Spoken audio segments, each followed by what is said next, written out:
Hi, this is Bruce Miller. I am the creator and showrunner for The Handmaid's Tale, and welcome to Inside the Writer's Zoom with the staff of The Handmaid's Tale Season 5. Thank you all for coming. We're thrilled to be here and talk to a room full of writers. If we went around and introduced ourselves, that would be the entire 45 minutes. So as we answer questions, if you could, introduce yourself, that would be very, very helpful. So I wanted to start, this season we have three writers who are returning, or three writers who are new. Rachel, Jay, and Katherine, Catherine's the only last name I'm comfortable pronouncing, so I'm going to let all you guys say their own last names. But for you guys, for coming onto a show in season 5, how do you prep and get up to speed so that you feel comfortable when you first enter a writer's room on a third season show, or on a show that's been around for a long time? Rachel, Jay. No, you called on Rachel, so those are the rules.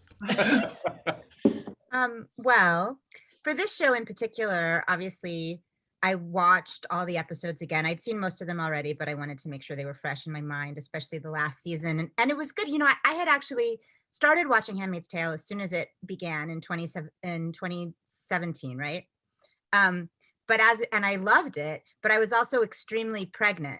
So it started to become a little too probably not a good combination emotionally. And I was like, I'm going to take a break until I'm like ready to come back to this.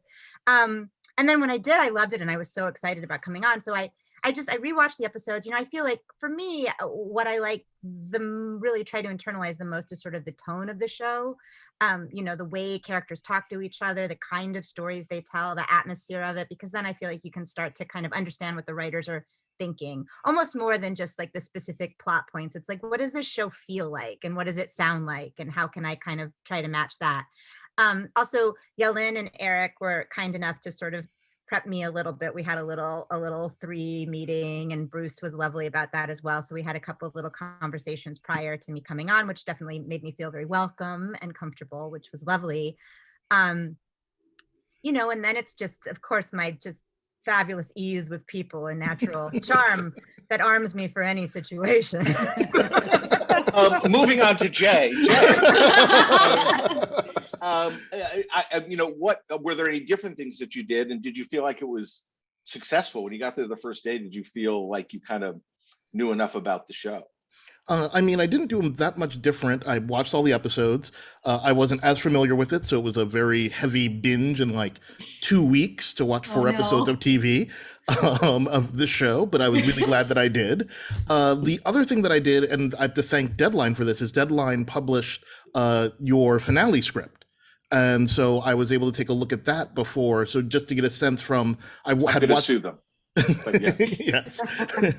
But just to get a sense of like what the tone on the page is and what the scripts look like and what the feel is and how that translates to the screen. So being able to watch the finale and then read it was really, really useful in coming in for me. And Katherine, especially because Katherine comes from Lost in Space and Blind Spot. I don't know what else, but kind of from more of a networky world, certainly, or at least a kind of higher budget, slicker world than ours. So was this different? You know, in terms of that, did you feel like you were coming into not just a new show, but a new kind of show, or does it all feel like it's on a continuum? I think the thing with this show is it is such a clear world, and the world of Gilead and the world of Canada and my kind of understanding of it, it's enormous, and yet it's depicted with such specificity and such clarity, and that's a real tribute to the writers. And so I wanted to make sure I understood that world, understood how it worked, who these characters were operating within it, because I didn't want to waste time on day one asking questions around the hierarchy of the world and things like that.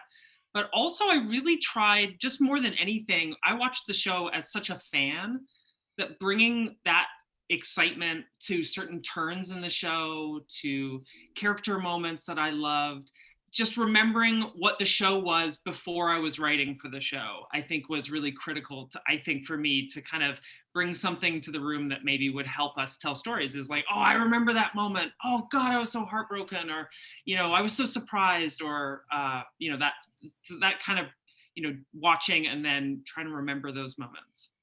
Well, I think not all of us are blessed with Rachel's complete social ease. So I was wondering, was there anything, when you got there, did you feel like you were successful in terms of making yourself comfortable, or is there really no way to be? You can only be so comfortable coming into unless you're Rachel, a new situation. I was kidding. It's easy. Everyone on this show is so welcoming and so warm and smart and loves the show, and that wasn't hard at all. I mean, everyone was just wonderful. Well, thank you. And that's it. No,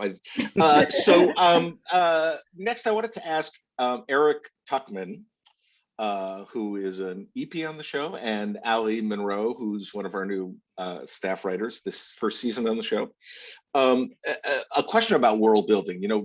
Katherine said the world is so complex. So the question is really, how do when it comes, do we adhere to rules about world building?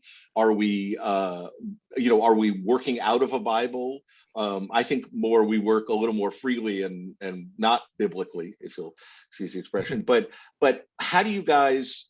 You've been on for a long, long time. Allie's been here since day one, although this is her first year as a staff writer. How do you keep the world in your head and keep building it out when it's so big and complicated? Well, it all begins and ends with, it begins with Margaret Atwood and her book. So I think the first thing is that I'm sure we've all read the book at least once. I know I continue to go back to it, and that is so helpful because Margaret created such a unique but distinctive world, and that's our starting point for everything. And like you said, Bruce, I think we've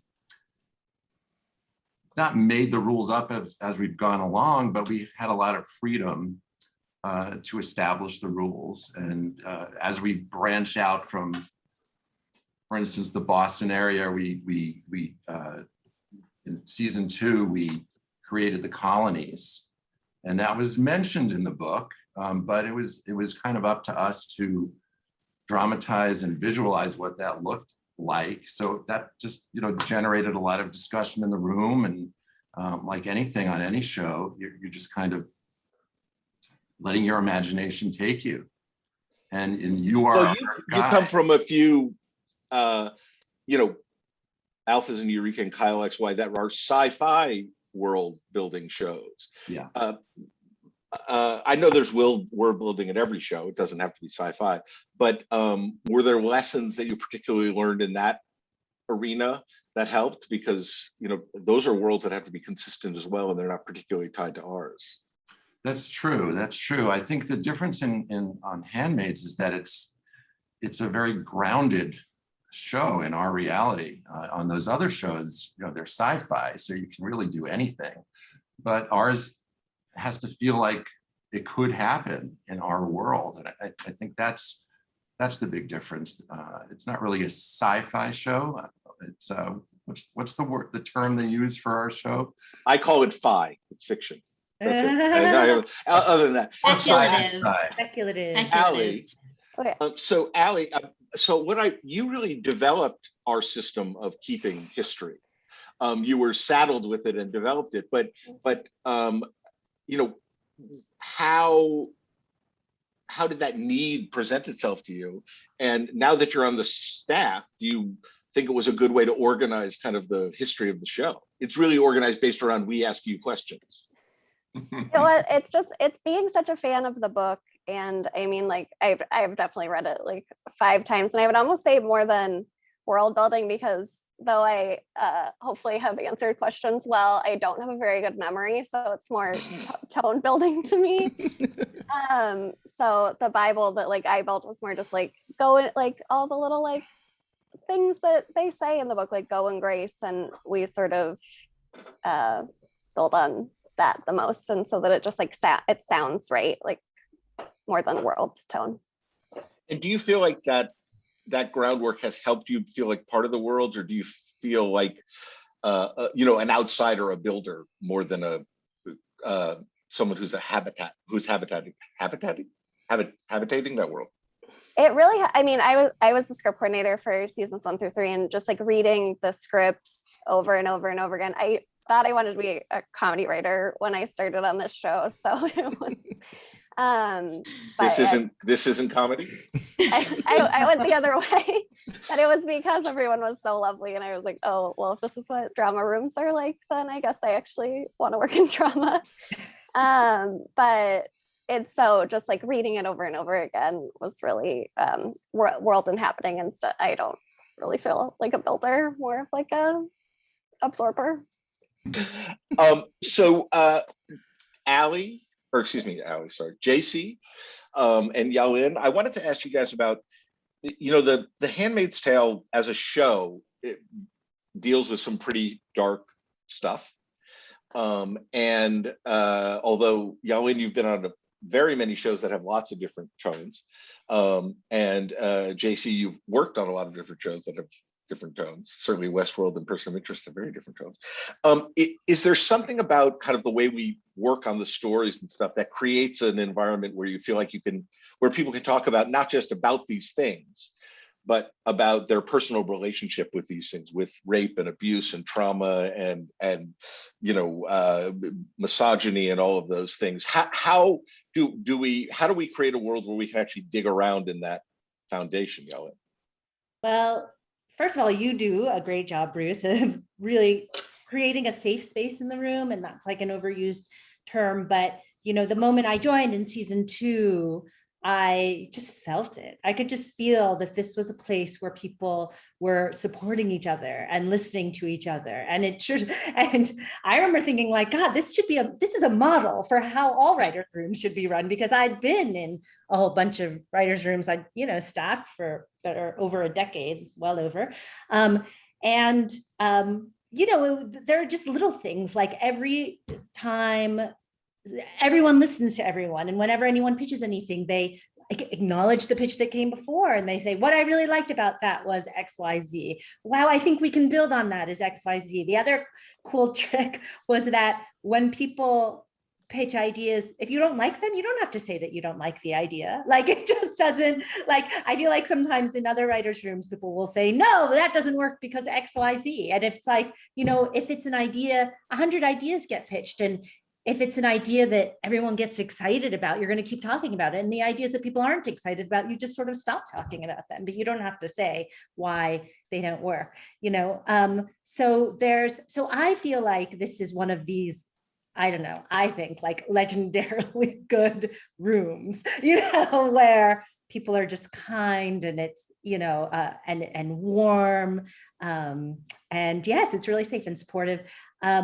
The other thing that I think is so great about quote unquote the darkness of the show is that, to me, ironically, it is in some ways the lightest room I've been in. And there is that sort of conventional wisdom that like the lightest shows have the darkest rooms and the darkest shows have the lightest rooms. And I think there's some truth to that. But in addition to that, I know for me, it's like, because I can channel sort of my grim view of the human condition and whatever darkness is sort of bubbling up in me into the fiction of the show, into the scripts, into the ideas, then it's very like cleansing. And I go home and I don't have that darkness. Like, I think a lot of writers have a certain amount of darkness in them, and we're lucky enough on this show to have a place to put all that darkness so that it doesn't come home with us. And so that, I think, is like incredibly just mentally and emotionally healthy. And the last thing I wanted to say is that also on this show, you give us the freedom to always try and relay the truth the way we see it, So we don't, for example, like on some network shows that I've been on, you don't have to tie things up with a pretty bow at the end. People don't have to be their best selves or to help other people in the show, like those sort of outside dictates don't don't matter in this show. You know, we're really just following like what would really happen, what would these people really do. You know, people, some people can only feel okay if they are part of an authoritarian government that oppresses other people, and that's like their truth. And it's being able to tell the truth in your writing also, that and not having to be fake or artificial about it. That is an incredible privilege for a writer. Oh, thank you. Well, Jacey, I wanted about all the darkness and you know, on the show. It is what I wonder is from a personal point of view. When you come into the room, how do you? I know it feels very nice to make when everybody's accepting and you feel like you can talk. But what are the things you kind of mindfully do to create the environment for other people, to let other people talk and to let other people share things? Well, you know, it's such a great question. And it's been so instructive for me working on the show as a way to understand what write what you know means. And because, you know, I've never been a handmaid, but I think what you're saying is we do bring a lot of our personal experiences to the shows. Like Rachel couldn't watch the show because she was pregnant. I was actually pregnant in season 3 and I had a newborn in season 4. And so much of that experience went into the writing of the show. Like it's so much of the show is about motherhood that my experience as a young mother in Burbank, California, we were able to translate it to what these people would be feeling. We should totally take that baby away from you and see how you just for the show, you know, just yeah. I remember one day we were talking about it. We were doing a big run with a dead baby in season 3, and only a couple people knew I was pregnant at the time. And they caught me. Someone caught me crying in the kitchen in their door, and she was like, "Oh my God, I'm so sorry. Are you okay? This must be so hard for you." And I was like, "Yeah, it's really hard." But really, what I was upset about is I was trying to organize the crew gifts, and like I couldn't do it. Priorities, absolutely. But no, I think knowing, so kind of having, I think all of us have kind of taken really difficult things from our personal lives and explored them in the writer's room. And so we all have a sense of what that feels like. And I think the really beautiful thing about that is that we get to talk through it. It's, you know, a little bit like therapy is like you get so much clarity on your own feelings and what your own experiences have done to you as a person. And then you can do the same. We do the same for the character. Like we talk all the way through what everything does to them emotionally, physically, psychologically. And I think knowing that when you go through that experience and writing the episodes, so you're going through that experience with the character, you then have that frame of reference, your own frame of reference. So when it comes to like working on somebody else's episodes or somebody else's kind of personal story that they're trying to put into the show, we all have this kind of collective empathy and this collective understanding of what that feels like. So I think, you know, one of the things that we do well, as you can see from the conversations Jeff's been having, is promoting people who are already here. So Nina and John are a writing team. And they, you know, worked on The Purge, they worked on The Vampire Diaries, and then they worked with me on Alphas and Eureka, I think. And what I wanted to ask you guys is, what, as a writing team, what is the transition to producing like? That I know as producers, you work very much independent of each other. And as writers, you work very much in concert with each other. And I know there are financial considerations and labor questions about this, but how do you guys approach producing, especially kind of on this show where you have to do a lot of it? You have a lot of tasks. I think, well, or do you want to go, John? Sorry. Go ahead, you're on. This happens That's how all that the works. time. That's basically, that's the in and out of it. I think, well, I think because John and I are, you know, even though we're a team, there's certain things that I think we like that are a little bit different. So like, I know that John and I have different tastes in what we enjoy with producing. And I think we give each other the latitude of like, and we trade off like who gets to pick what in terms of like, well, you get first pick this season, I'll do it next season, like, you know. So I think we split it up that way in terms of taste and also like John and I before each season go, okay, which area do we want to grow in? I know we do a lot of self-assessment of like, how can we grow, not just individually, but as a team. So like, where can we, one picks up where the other one lacks and vice versa. And so that we're growing steadily together. And we do that with our writing as well. So have private, independent conversations between just the two of you about specific things you're trying to do together. Yeah. Yeah, and kind of a strategic look at it, I think, is what Nina's saying, which is, where, except in the area of scheduling, which I leave to Nina and I never want to touch, like any other subject that I haven't been a part of, I think is good for me to try to stretch my wings. I'm terrible at scheduling. I don't want anything to do with it. Just hint, hint, hint to all of you. But everything else, I will want to stretch and kind of learn all that other stuff. And I think we're kind of trying to find a strategy to improve our team over the long term. Do you feel like you have to bring more to the table as a team, or how do you kind of, as a producing team, do you feel like there are different expectations because you're two humans? Oh, absolutely. I mean, I think, we are paid half, but we both feel like we need to be 100%. And I think we try, I mean, that's up to you, Bruce, but we try to bring our full power to each thing, and we try to each, bring everything we have. It helps that we can kind of lean on each other when things are, it's a great benefit when we have each other to lean on in terms of tough times and things like that. So. But we also want to feel like you can pull us apart or bring us together, like, so that you never feel like, well, if you're like stuck with me one day, you're kind of like, oh, fuck, like, I'm not going to get X, Y, and Z. Like, you always want to feel like you're getting two fully realized humans as opposed to, half a cookie. So. And I do tend to split you guys up when possible. I don't treat you like a single entity, which I think, I asked you about beforehand. Are you okay with being split? Yeah. And it's helpful for us. Stacy. Yeah, I mean, I think you're certainly sick of each other. So, if anybody.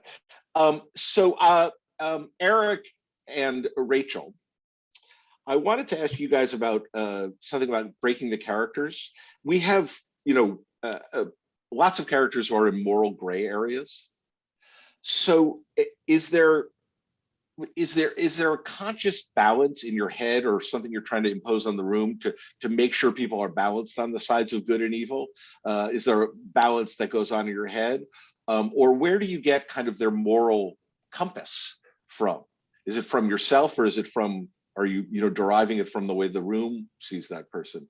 But how do you keep the people kind of on the not straight and narrow, if you know what I mean? I think that for me, what's wonderful about this show, when we're talking about the characters, is they don't really feel like characters. They don't feel like TV characters. We try very hard to make them feel real. And how would real people act and react and behave in these situations? So it kind of starts with that. And the other thing is that each of the characters are so distinctive. They really are so well defined. For me, I could really put myself in Moira's shoes, or put myself in Luke's shoes, and of course, most prominently in June's. That's where it all starts for us. It's always, going back to June. Where is she? How is she feeling about things? Where is she in her journey? What is she experiencing? What would be the next step a real person in this given situation would take? Not the TV version, not the version that might satisfy the audience, but the real version. Rachel, our visitor. A visitor. I mean, for me, I feel like, okay, you have to go. That's one of the ex-writers. Yes. For me, should we come back to you, Rachel? No, I'm good. Okay. He's been removed.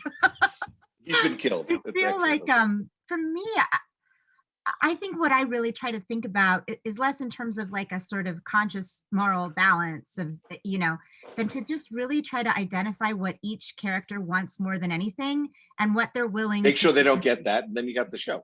Yeah. Like, what they're willing to do to get it. And because the stakes of this show are so high, you can imagine yourself doing a lot of things. I mean, I obviously am the mother of a small child, and even though he sometimes shows up when he's not supposed to be here, I can imagine myself doing almost anything to be reunited with him in an extreme situation, including killing other people, endangering them, all kinds of moral calculations, So I think thinking about it in those terms is really helpful, in terms of that it's less about the characters deciding what is moral than about like what they kind of need to do, what there's no choice, like what sort of calculus they're willing to make in order to accomplish what this deep goal is. I also think, we're dealing with this sort of totalitarian world in Gilead, and those worlds tend to be a really interesting filter on people's behavior that reveals all kinds of things about people. I think as Yahlin was saying, some people are really comfortable in a sort of authoritarian regime. Some people will push back against it no matter how it's working for them. And kind of figuring out like where the characters are on those spectrums is also really helpful. Like, how comfortable would you be in Gilead? Just you as a person, like as you're wired. Are you somebody who cannot deal with seeing other people oppressed, or can you kind of turn a blind eye if it's working out for you? And sort of figuring out where, and I don't think that we all necessarily like the answers in ourselves about that. It's not always necessarily what you want it to be or that noble, but there's all kinds of rationalizations you can make, about the safety of your family or what, So that I think is also a really, for me, it's always interesting to think less about like who's doing the terrible things and who's willing to sort of let the terrible things happen. And that's really where that sort of balance lies for me, more than, Well, it's interesting that it's probably the bigger group. I mean, the small group of people who enact violence, and it's not necessarily, you don't necessarily know whether that group is the group that loves violence the most, but there's, I think, a smaller group that will enact violence than the people who let it happen. So, that's where the meat of the world is. So that's where kind of most of the characters spend most of their time. Yeah. And as Eric was saying also, one of the things I love about this show is that all the characters in it are really just normal people. Nobody's a sort of superhero with like superhuman powers or really amazing abilities in terms of like fighting or reconnaissance or all this kind of like superhero-y stuff that you often see on these sort of like thriller kind of shows, that they just like have this preternatural ability to like fight off 20 people at once or know exactly what to do. That they're all just sort of confused and doing their best and dangling, and nobody's really quite sure what the next move is. And sometimes it turns out really badly, and sometimes it's just sort of serendipitous, and there's not really like a strategy behind it, which feels very relatable to me in this extreme situation. So Katherine and Allie, please. What I wanted to, because Katherine's new and Allie's first year, what I wanted to ask is kind of how would you say we approach kind of planning a season overall? We're in that process now. How does it feel we approach it? It's interesting to me to hear how you guys experience it being new. So Katherine, let's start with you.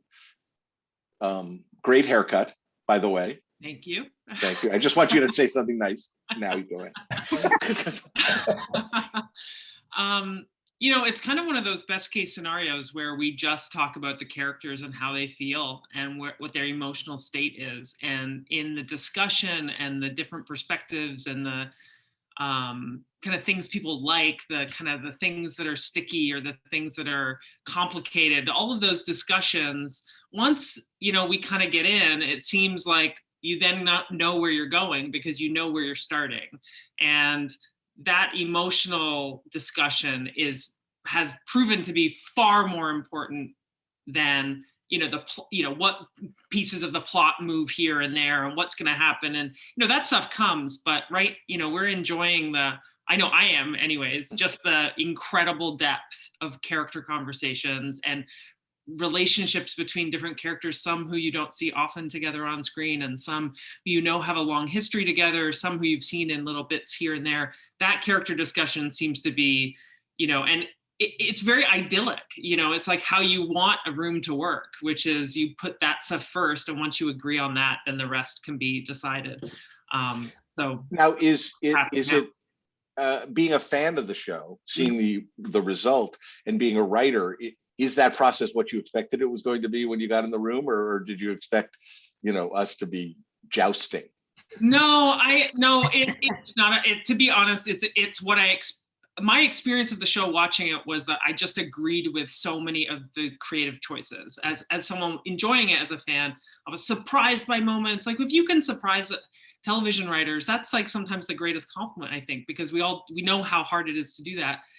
And so I found I was so passionately it kind of impressed by the show and those character moves that I'm reassured that the way to get there is to do it in a way that makes sense to me. It would be, I think, odd if we showed up and it was like, this is the year that this happens and we're going to get there. So how does June help that thing happen? That would be like, wait, no.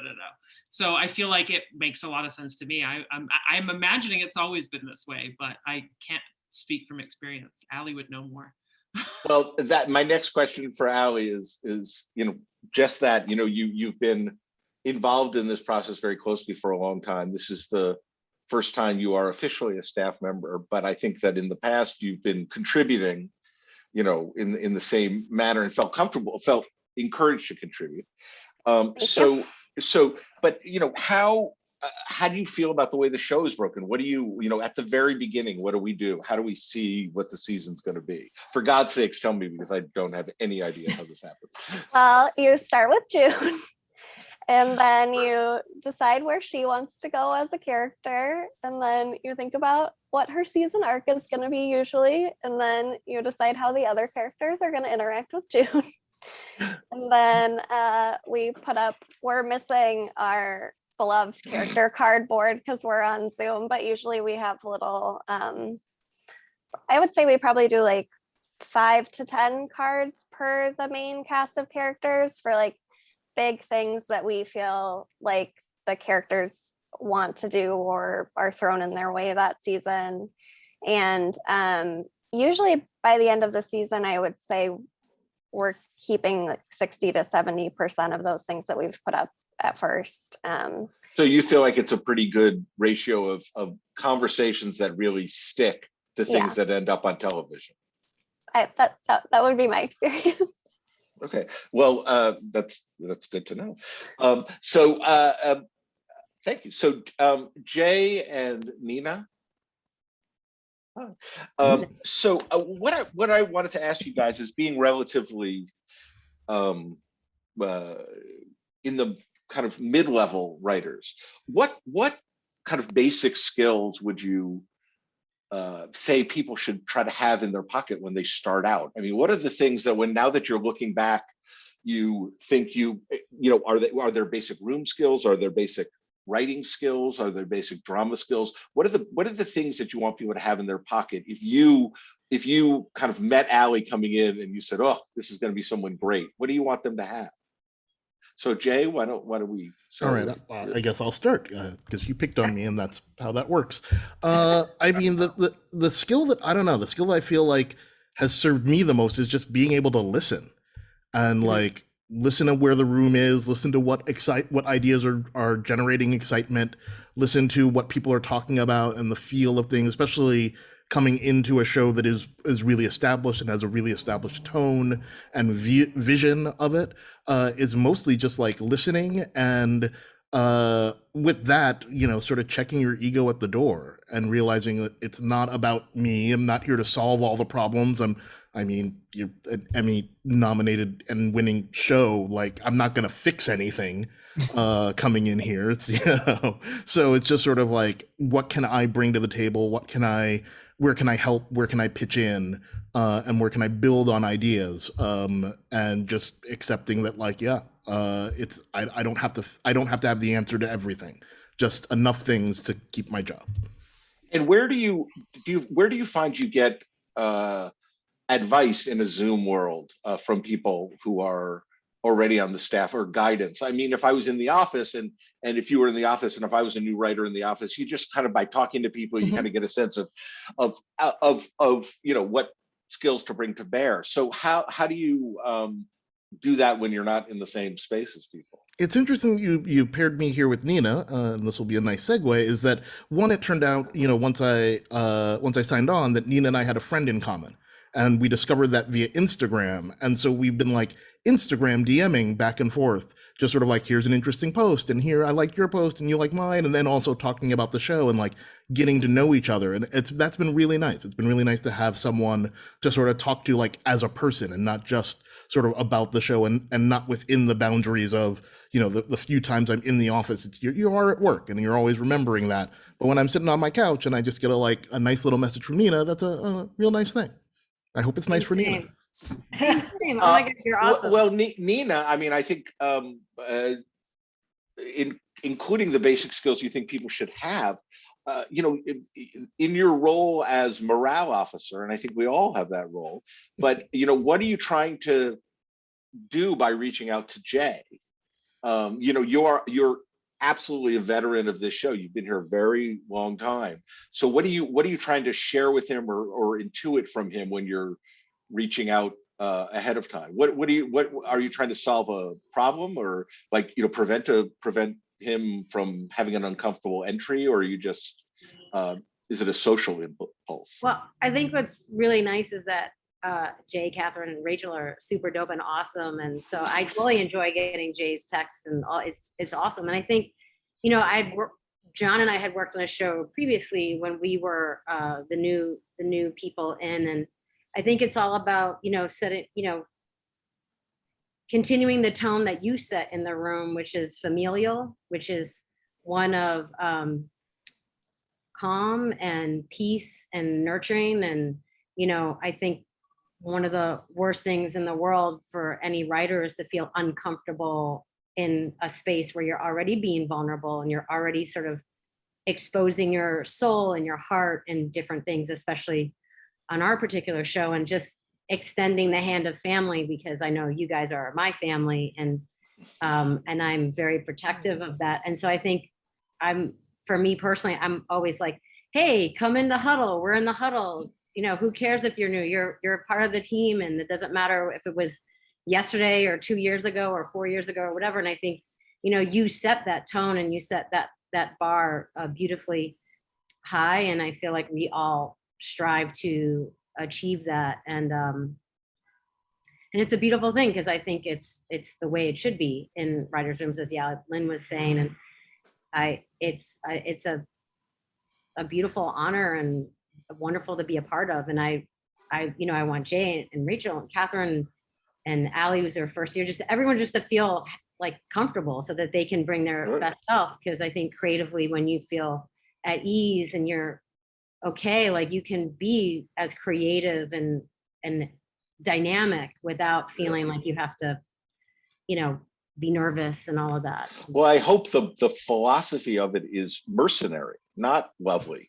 I mean, the fact is, when everybody when people aren't worried, when people aren't stressed, when people don't feel like they're going to get yelled at, they create their best stuff. I mean, it's a very I'm trying to create an environment where I can create my best stuff, and I just assume everybody else likes the same thing. But I think it's up to people like Nina, who reaches out to new people to kind of say, I don't know what your thing is or what your most healthy environment is. So that kind of communication is very, very helpful. So Jacey and John. Yes. I wanted to ask you guys, being here in season 4, which you both were, and Jacey, you wrote your first script in season 4, right? No, last year? 3. Three. I've written 2. Oh, it's episode 4. Sorry. So were there particular themes that you felt like you wanted to hit in 4? Like when we get to the end, did you feel like there were things that you really felt like we were trying to hit, and did you feel like we were successful or not? Being there from the very, very beginning, how did it feel? Did it feel like we ended up where we started? We hit the aims we were shooting for? Season 4 or episode? Season 4, and we'll start with Jacey. Yeah, the previous season. Yes, I believe the theme for last season was "Blessed be the fight," Is that right? Yes. And so, you know, Bruce, one thing that Bruce does that is so incredibly helpful for us is kind of at the end of our season, we do our season long work at the front half of the season, is he gives us a theme. And the first year, the theme was survival. The second year, I'm forgetting what it was. Motherhood. Anyway, Motherhood. Motherhood. Yes. Thank you. And then Blessed Be the Fight was our theme for season 4. And for me, that theme manifested most as like, when you are when you're running on empty, where do you dig to keep going? And when I was writing my episode, it was very much a part of that. It was June and Janine on the run, trying to get to Chicago, and they had just experienced some of the worst things that they'd experienced, in June in particular, in the prior episode. So getting to start in that point of like, fighting is a noble, important thing that you have to do, and beyond just your own survival, for other people's survival, like what do you do? And that was a really kind of interesting thing to write into, and then getting to write into it from the perspective of like two friends having a fight, which is another thing we really like to do, is kind of lay on kind of mundane everyday dynamics that we have, you know, a marital affair or friends falling out or things like that, in these like incredible scenarios. So I think we really did. I think by the end, June learns a big lesson about fighting, and that's that sometimes you can't fight, and she has to go with Moira and get on the boat and go to Canada, because that's the fight is over here, and now we have to go somewhere else to continue fighting. So yeah, I mean, I don't know what ripping someone's neck out with your teeth really falls into that, with the very, very end of the season. But she certainly was fighting. That's very true. So John, looking back on season 4, was there anything that out of the stuff that Jacey was talking about, and the stuff that we talked about, that was surprising to you in that it came out of that was there anything that appeared by the end, theme-wise or story-wise, that you didn't expect to appear? I mean, I felt like June and Nick, because their scene had so much wonderful romance and chemistry, that story elevated just by seeing it more than I expected. Well, yeah, I mean, one theme we've dealt with as a whole throughout the whole show has been that you know, it's this idea of recovery, that you don't ever you can't really undo the things that you've done. So June can get out of Gilead, but it's always going to be with her. And when she later in the season is able to embark on certain revenges, and those things don't entirely turn out the way that she or Emily or anybody else wanted to do, when they're seeking this justice that they deserve, and it ends up being horrible, even though it's right, even though it's deserved. And it's awful. I mean, this, you know, it's the whole war is all hell. You have to do the fighting, and yet it never is going to heal you. That process, and, you know, just there's that question she asked, like, should healing be the thing we're going for, was one of the most interesting things I've ever heard. I'm not sure which of you brilliant people came up with that, because I can't remember that, but that was really one of the most surprising things, because it's like, you know, we do want to heal. We do want things to get better, but you can't undo it. And what does that mean going forward? No, it's very interesting. So before we take some questions from the audience, I wanted to ask one more question of Eric and Yahlin. The last season, with COVID and with the delays and everything, there were lots of changes in the way we shot things. What was it? I know the answer to this question. There were enormous changes, but how did you deal with the COVID changes in the scripts? How did they change what we were making, and how did they change what we were trying to make? So Yahlin, starting with you, what were some of the things that had to be changed in scripts, and why? Well, one of the first things that comes to mind is, you know, writing a scene for 150 extras in like a medical tent in Chicago, and then getting the COVID restriction down from Toronto, saying that we could only have 10 people on camera. So that was, you know, a complete reimagining of it. And thankfully we had this brilliant director, Richard Shukert, and he came up with this idea of this truck, which was like just so brilliant. And, so, and then on top of that, because of other like crazy production things that happened, sort of the June Moira reunion that I had written we hadn't shot it. And so then the truck became this place for June and Moira to be able to sort of really emotionally reunite, because it was the first time that June kind of recognized who Moira was. And so there was this like beautiful moment that just out of like random accident ended up taking place on the truck. And once we shot that, it felt like, oh, it should always have been this. It should always have been June looking at Moira and going like, oh my God, I can't believe it's you, you're here. And then like, what are you doing here? It's not safe for you here, Moira, and it felt like such a great character revealing moment for June, that even she's just like shot to shit and it's terrible, but she's still worried about Moira and like, it's like, why are you back here? So that, I don't know. So like, you can never discount, there's just sort of this crazy like luck and kismet type of thing that happens where, it wasn't the ER. Like when I first had thought about that, I thought like, oh, we're going to do ER. And Bruce and I had met on ER and it was like, oh, wow, we're going to do ER on Handmaid's Tale. And we're going to have like the steady cam and the 100 extras and like a million things going. And it, one long continuous scene and a walk and talk through these crazy medical tents and aid distribution tents. And that, it was, I must have done like a dozen drafts or whatever. And then in the end, it was all just on this track, but it was beautiful. It was wonderful. Eric? I think, one of the happy accidents, not consequences, I would say, of the COVID restrictions is we knew we had to simplify the scenes and we had to limit the number of people on screen. And as a result, we got to write these great two-handers, these two character scenes that were sometimes longer than we would usually write. And I think it was great for the actors as well. They really got to dig in to those sort of relationship-y scenes, which we've always done, but I think more so this past season because we were so restricted.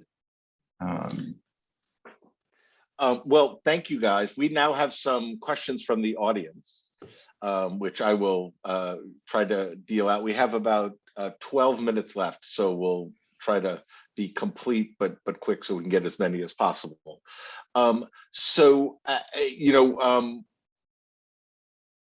For the new people, for Jay and Kath, I guess for everybody, but let's hear from Jay and Katherine and Rachel. How did you land this job at Handmaids? How did you get this gig from your point of view? And then I'll tell you how you really got the gig. But tell me how Jay, tell me how you got the gig. People always ask this, and it's honestly like the least interesting thing in the world, which is just my agents emailed me and said I had a meeting, and then I went to a meeting. Like I would love to say I love the show and I campaigned and I stalked you all on Twitter and all of that. I followed a bunch of you on Twitter or whatever, but that was more you're interesting people. So I don't know, y'all. I'm sorry. I don't have a great tale to tell. You have a good agent. Yeah. Rachel? Mine is that I'm friends with Yahlin and he gave Bruce the hard sell. She said, I have $20. That's not doing anything. Katherine, how the hell did you get here? This is from my perspective, my understanding of kind of how this all came about, I think, is really a testament to how you do the work in other ways that come back to help you in ways you don't expect. So I had the opportunity to meet Bruce. I was pitching him a different show and we met and I had a chance to, talk about things that I liked and narrative stuff. And I think we had a connection. And even though I wasn't right for that project, I think I went in the back of the minds with a few people so that when this opportunity came up, I was asked to come in again and, meet the folks at MGM and meet Bruce again and talk with Yahlin and Eric. And, you just kind of, the thing you learn over time, I know when you're young and trying to break in, you want a job, but you start to learn over time that you want them to want the real you, because that's how you're going to be in the right place. And so I think I I was excited about the things I was excited about, and I talked about how much I loved the show, which was true, and it all worked out. The real story is it was a dare. Okay.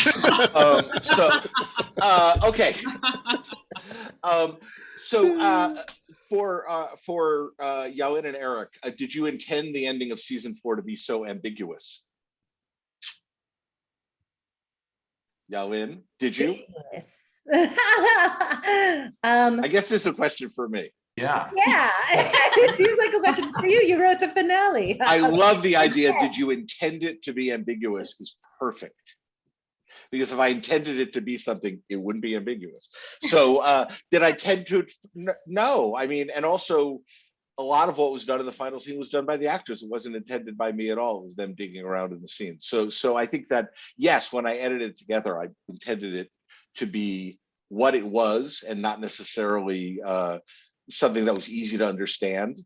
But, you know, there was something that was easy to understand that happened right before. You know, the guy got killed. That's easy to understand. So you can have a little bit. So that ending certainly wasn't ambiguous. And so I would say that that's the more firm ending of the show. The other is kicking us into next season. But Eric, I'll go back to you for this. On-screen chemistry between Elizabeth Moss and Yvonne Strahovski is absolutely palpable. Did this chemistry affect how you've been writing June and Serena's relationship? Yes. Has it? Yes.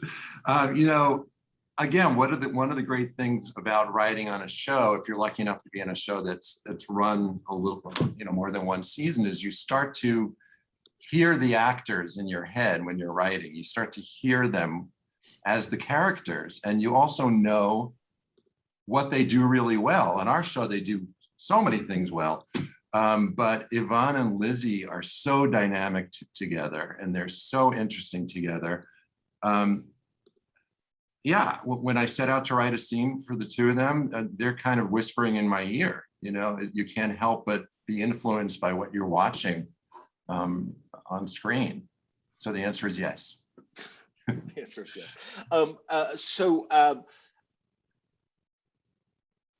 Allie and Jacey, this is from how much of the inner dialogue or little of the inner dialogue do you decide to include in the script? How do you decide how much voiceover to put in your own drafts of the script? Not whatever's on TV, because that's a decision we make later, but how much do you decide in your own? Well, I mean, the thing that's so special about the voiceover on the show, or the inner dialogue on the show, is that it comes from a different place than the words that are being spoken out loud in the scene. It comes from June's memory, and it comes from her exploring the pieces of her that still exist from her days before Gilead. So at times when she's trying to disassociate or trying to distract herself from a particularly painful situation, those are times when those kind of lyrical, meditative things really help, because it helps us understand even deeper kind of what she's going through internally. And I think that that's really the key in writing voiceover, is it has to expand your understanding of what's happening. So if we're watching a scene where June's being submitted to the ceremony and she's looking at the ceiling and she's going blue oyster cult, blue birds, or you know, it helps us understand that the way that she gets through this is to live in her head and be disassociative, which can be a very difficult thing to dramatize otherwise. So I think we look for scenes where her mind and her action are not aligned, and put them in there. And then when we I think the things that get cut out are when that feels repetitive, that we already understand through Lizzie's performance what she's feeling. We don't need that extra layer on top of it. Yeah, Allie, I mean, it's because you've read so many drafts of the scripts. You've seen how the voiceover has ebbed and flowed and changed and come back and then been rewritten right at the end. It really is a very good tool for us to use. It's not a crutch, but when you've got a character where the main conflict is between June and Offred, June has no voice in the show unless she has voiceover.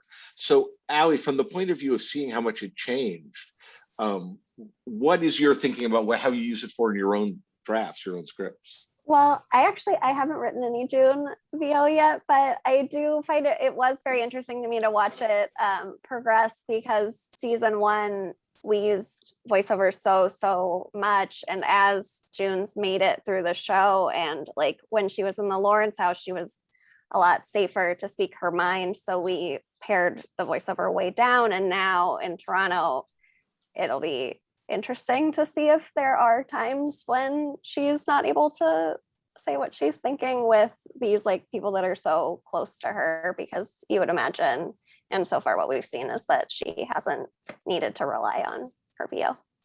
Do you feel like, Allie, and then anybody else, do you feel like we have rules about voiceover, rules about those kinds of things? I know that we try to really understand where things are coming from.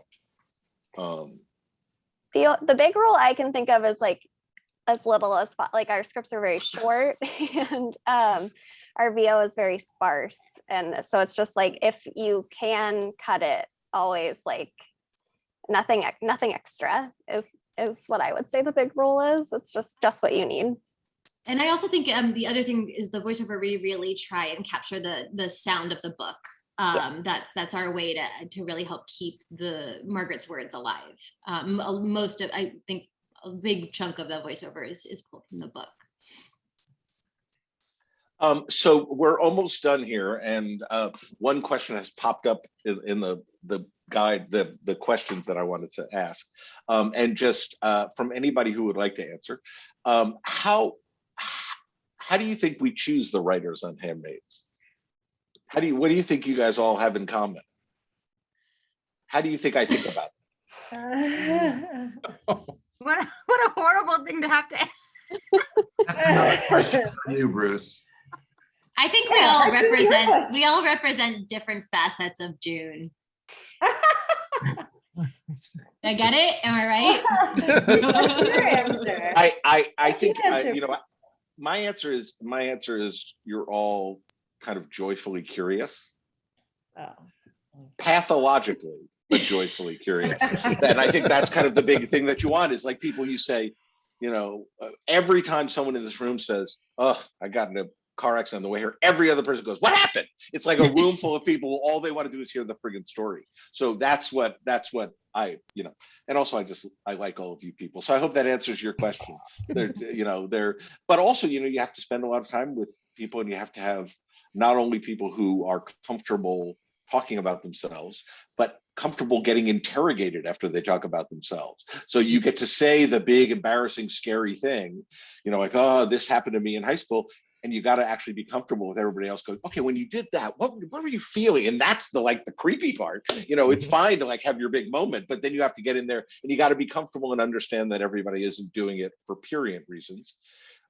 They're just trying to understand, with respect and sympathy.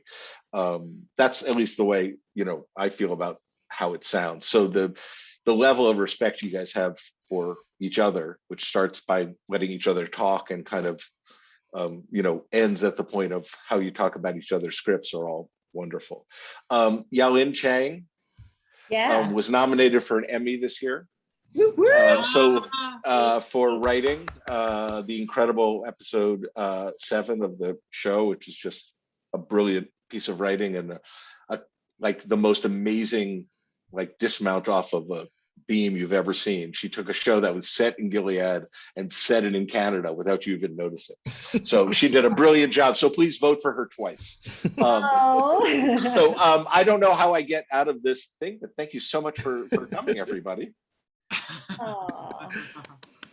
Thank you. Yes. Thank you, Bruce. What we all have in common is that we're lucky. I feel very, very lucky. Yes. You hired me. So thank you. I owe it all to you.